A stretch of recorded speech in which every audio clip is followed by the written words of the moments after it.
an gurfanar da Abdulmalik Muhammad Tanko da Hashimu Isyaku da Fatima Jibrin Musa da ake tuhuma da yin garkuwa da kuma kashe Hanifa Abubakar. Ita dai wannan yarinya, labarin kisan da aka mata ya ja hankalin mutane 'yan Najeriya da waɗanda ma ba 'yan Najeriya ba. Mutane sun fito suna ta faɗin cewa wannan mutumin da ya aikata mu wannan yarinyar kisan gilla, kisan wulaƙanci haka, shi ma lallai bai kamata a bar shi ba.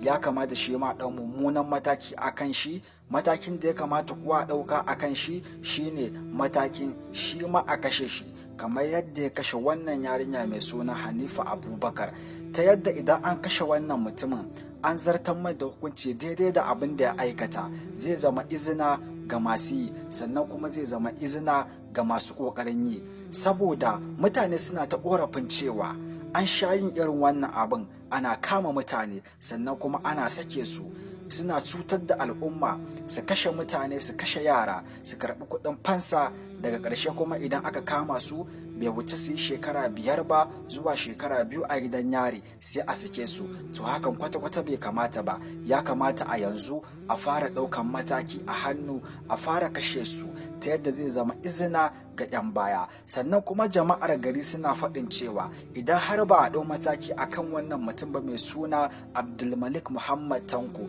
to su za su ɗau mataki. Har hakan ma ya sa sun fara ƙona wannan makaranta, wacce ita ce makarantar da shi Abdulmalik Muhammad Tanko yake, sannan kuma ita ce makarantar da aka sace Hanifa.